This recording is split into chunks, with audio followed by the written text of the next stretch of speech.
everybody and welcome to my channel. My name is Marina from Marina Art Design and Happy New Year. I believe this is my first video in 2026. I'm not sure actually. I believe it is. So in this video, I'm going to show you my number snake generator. This is my latest program. It is not released yet. It's going to be released in the upcoming days, because I'm working on something else as well, and I want to have that combined with the other things that I'm doing. But I decided I want to show you because it is finished, and I want to show you what it does and how it looks like. If you have any questions, if you have any comments, and if you want to get it, you should follow me on Gumroad. The link is down below in the description. So I will send an email to everybody once the program goes live, and of course, as usual, for the first 3 days, it is going to be on 50% discount. So only on the first 3 days of the release, it is going to be on the 50% discount, and then never again it's going to be that low. So let me show you what this generator does. So this generator is called number snake generator. It creates a number snake puzzle. Now, the reason why it took me long to finish this one is technically the actual puzzle is not a snake. It is a tree with branches. And I was confused, why are we calling it a snake when it's not a snake?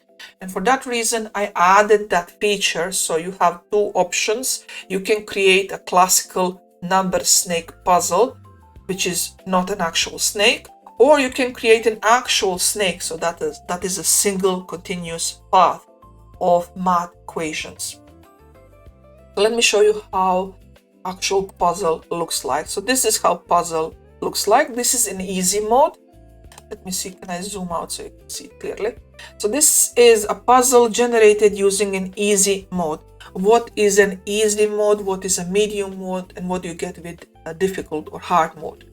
With easy mode, you have lots of branches, as you can see here, and every dead end, or from every branch, is given. So you have all these numbers that are dead ends. They're actually inside the puzzle image. So that is an easy mode.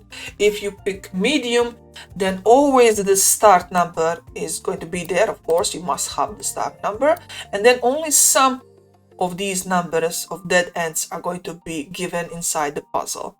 And in hard mode, only the start number is going to be given, everything else is going to be hidden.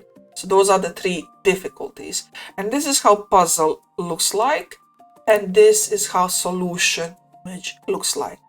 So you have a starting number, then you have operation on one side of the arrow, and then you have a number on the other side of the arrow. And all you have to do is, if you are solving this, you need to follow the arrows and do the operation. So in this case, 8 times 5 is 40, 40 minus 1 is 39, plus 1 is 40, plus this 42. And that is how you solve this puzzle. Now this font, I want to show you something. This font is called Ask Why. Ask Why, that's the name of this font. And this font, if I use it without any adjustment, it is going to be high inside the cell. So I'm just going to show you that. So see how now the font is perfectly in the middle. This perfection is not automatic because the font file is not, the baseline of the font file is not 0. And because of that, I'm giving you full control, because I cannot control the baselines of all the fonts that you have, that I have, and all the fonts around the world. I cannot control that. And because of that, I'm giving you control of vertical offset. So here you have negative and positive values.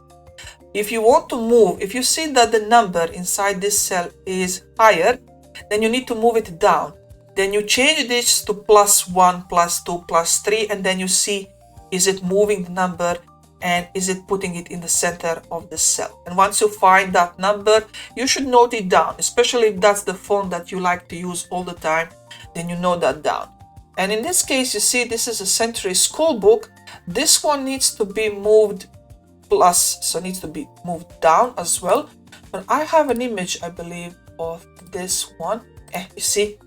So this is image created without any adjustment. So vertical offset is 0, horizontal offset is 0. And this font, the baseline of this font is a little bit higher from the 0 that we have in image rendering softwares. And because of that, as you can see here, the font is a little bit higher.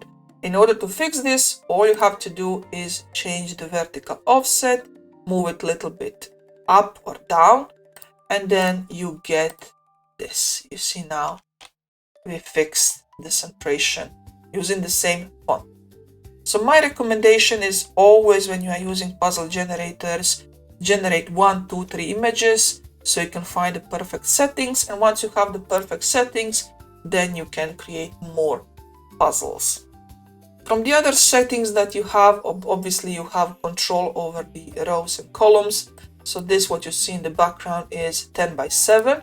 So you have 1, 2, 3, 4, 5, 6, 7 rows, and then you have 7 columns, and you have 10 rows. What else? Also, this is a snake. Let me show you a snake. So you see the difference between, let's move it here. So this is a tree. This is technically what they call a snake, but for me this is not a snake because it has multiple dead ends. And this is an actual snake. So with this program you can generate both versions of this same puzzle. It can be a snake, so real actual snake, or it can be branches. So this is a tree. What else? You also have full control over the shapes. You have circle, so the shape can be a circle. A shape can be a rectangle with oval corners. Let me see, you can also choose which one is going to be which. So you have given numbers, and then you have empty cells. So you can control what shape is going to be in for given numbers and what shape is going to be empty cells. So in this case, I set everything to be circle, and in this case, I set everything to be square except the first, so given numbers. So in this case, given numbers are circles. And of course, as you can see here, you can choose that the color is, you cannot choose the colors, but you can choose that the color is random. Let me show you how that looks like in here. So you can choose that the numbers that are given are in specific shape, and that specific shape to have unique colors. So you cannot control the colors, but every color, it's going to be unique on the page. So it's just rainbow, and I'm just going to show you that. So that's this one here. So if you click on this one, it's going to have these rainbow colors inside. You can choose the color of the stroke of these numbers to be black or to be gray or something, or like I said, you can choose it to have rainbow. You can choose that all the givens have shading. Let me show you the shading. So you can choose that initially in the puzzle image it has shading, such as this one. You can also choose that the solution has a different color. Let me see, do I have a different solution color? Did I generate anything with a different solution? No, I did not. I did not generate an image. But basically what that function does is this number on solution image, it's not going to be black, it's going to be whatever color you set. That is the control that you have here. So you click on any of these and then you pick a color, and once you pick it, click OK. That is how you get the number. That's how you get the color, number in specific color. What else? So this is where you control the fonts. You can control the main font and you can control the smaller font, this one here. But make sure that you test everything before you start making lots of puzzles. Make sure that you have all the numbers here correct. And in this section here, we can control the operations. So that will be operations that we have here. You can have subtraction, addition, multiplication, and division, but you always must have addition or subtraction. So you cannot use just multiplication or just division or just multiplication and division. It's just not possible to create a puzzle with these two operations. So you always need to have either addition and something else, or subtraction and something else. You have choice of division symbols, which one you prefer. You can choose to have negative, so negative results, so those are the numbers in bigger cells, and you can choose to have negative operands, so those are the numbers showing here. You can also choose the range of the operands, so it can be, so this number here can be between 1 and 9. If you click on this, it's going to be between 1 and 100.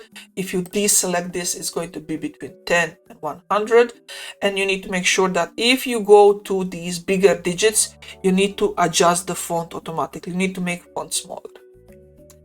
You can choose to only have odd operands or only even operands. And if you click on any of these, then everything above is going to be cancelled, so it's only going to use this setting here.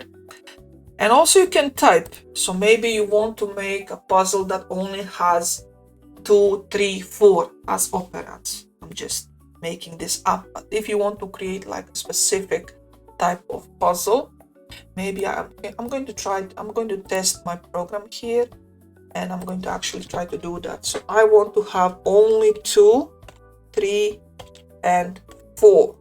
So I typed my operands, and they are separated with comma, and I'm going to increase this by 8, and is everything else good?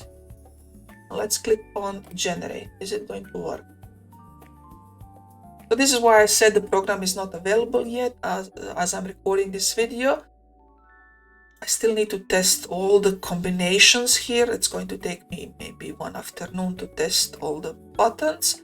But once I do that, we are good to go. So let's see, what do we have here? So what did I type? I already forgot what I typed. So I typed custom operands 2, 3 and 4. So technically all the small numbers here should only be 2, 3 and 4. And is that, yeah, you see, we only have 2, 3 and 4. So that is how you control operands. So if you want to have entire puzzle with just number 2, you just type number 2. So then it's going to have addition, multiplication, division with just number 2. What else? Let's change the shading. Let me change these numbers just so you can see what's going to happen. Let's change to purple. So this is the color of the given number stroke, so that's rounded. This is a given fill. Let's change this to purple, but light purple, maybe blue, so you know that I actually change it. And solution font color, let's change this to pink. What is this? This is like neon pink. Okay, so that is how I set my colors. And I'm also going to change the shape to rectangle, and I'm going to make this one round. What else? Can I test something else? Okay, I'm going to also test now the start value. So start value, so that's the number inside the beginning cell. That is the number that we must have. And I'm going to set it to fixed, and I'm going to set it to 12. So I want the start number to be 12. And let's click generate. See what's going to happen.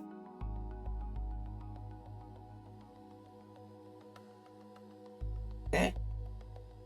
You can see here that the puzzle is generated. Now I just need the confirmation, and let's open it up. Okay. See? Oh, you see now. So this is I changed the color of the given numbers stroke. I changed the color of the numbers, so they are red. So that is working. And let's see where is the solution image? Did I open solution image? Oh, I have some files open. Let's see the solution image. And this is the solution image. So, and everything works. As you can see, everything works. I just need to make sure that the math is okay. So I need to actually solve all these puzzles. I know they look like they are okay. I don't see any reason why they should not be okay, but I need to make sure. I need to actually calculate. I need to take a couple of puzzles and make sure that everything's okay. I just want to also show you, you see, in this case, you need to understand that if you are adding multiplication and division inside your puzzle, then you need to reduce the font size. So if you're going to use just addition and subtraction with 1 digit, 2 digits, then the font that is default, so that is the font here, it's going to work perfectly fine. So these two numbers that are default when you start the program. But if you start working with bigger numbers, larger numbers, if you want to allow that you have negative, you see in this case, we allow that we have negative values, then automatically you need to understand that we need to have more room for this number and the room, because the room is already set. The only way you can fit the number inside the room is by making the font smaller. So in this case, I should have reduced, you see here at the beginning, negative 39, negative 44, they fit. But as soon as it goes to 3 digits, it is too big. So I would have to shrink, because of the 3-digit numbers, I would have to reduce the size of all of the numbers. That's the catch. Yeah, I like it. I like it a lot. It seems everything is working. If you have any questions, ask me down below. Hope you like this video. I hope you like this new puzzle that I have come up with. And until the next video, I shall see you down below in the comments. Stay safe, everybody. Bye.